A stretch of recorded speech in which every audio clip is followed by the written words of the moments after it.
Hello again, I'm John Terzak, and in this lesson we're going to answer the question of how I make my sour cherry compote. There's many ways you can make this compote, or any compote for that matter, but this is my special recipe. I'm going to start out with, I have 5 pounds of tart Montmorency sour cherries. Now I bought these at a local retail market that's kind of like a Sam's Clubbish, Costco kind of place, you know. But they're certainly available from Michigan via mail order, no problem. I zested 1 orange and 1 lemon in here, and now I'm going to zest another orange and another lemon, and put it in here. So I have 5 pounds of cherries. Can you use sweet cherries to do this? You can, but it's not going to taste like the sour cherry version, obviously. And what would you do with this? Over the course of time, you will see many lessons that I use this particular compote in. One of them is I'm going to make a sour cherry compote pie. You can serve this as a garnish on charcuterie platters. You can serve it with all kinds of different pork, chicken dishes, and even beef dishes for that matter. And it's, or with dessert items as garnish, or inclusive as part of different things. I'm going to make a sour cherry crisp out of this mixture as well. Not today, but it's something that you can use it for. So how long will it last in your refrigerator? Long time. As in at least 2 to 3 months.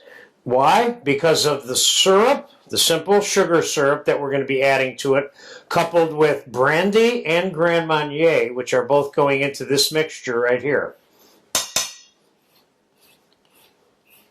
Okay, there you go. We got the zest of 2 lemons and 2 oranges in here now.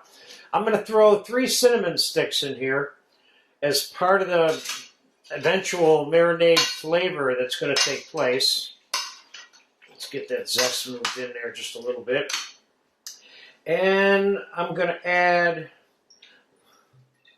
straight up brandy or cognac. So to some degree you could call this brandied cherries. This is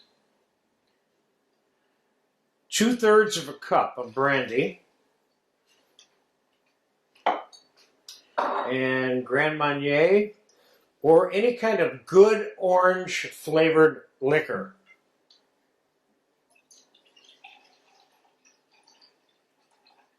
And 2/3 of a cup of Gran Marnier. And 1 cup each of gold raisins and dark raisins. I'm going to put a couple of tablespoons of pure vanilla extract in here. And we're going to put, I have simple syrup here, which of course you have a video for. I'm going to put 2 cups of simple syrup in here. Now, are there other things that you can put in here? Of course there are. I'm going to mix this. I'm going to give this a quick taste. I'm setting this to marinate in the refrigerator. And what will happen, and why is this a compote, and should compotes be cooked? Yes, they can be cooked. But the most important thing, most compotes being made out of fruit, is that the fruit is completely macerated in whatever it is you're marinating it in, or in the case of cooking it in. In this case, these don't need to be cooked. Can I heat them up when I want to serve them with things? I could. Let me just give that a taste real quick.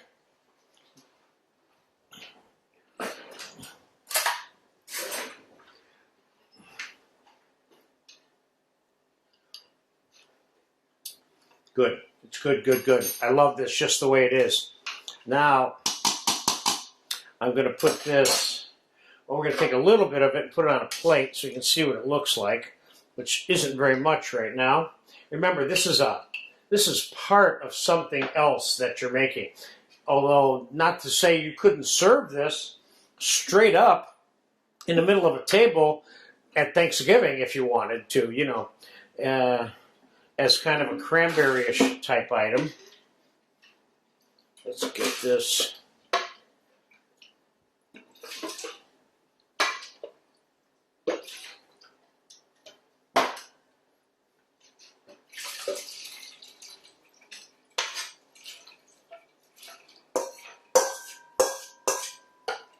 Now, just adjust your recipe if you want to make this with 2 pounds of cherries or 1 pound of cherries. I'm using 5 pounds of cherries in my particular recipe.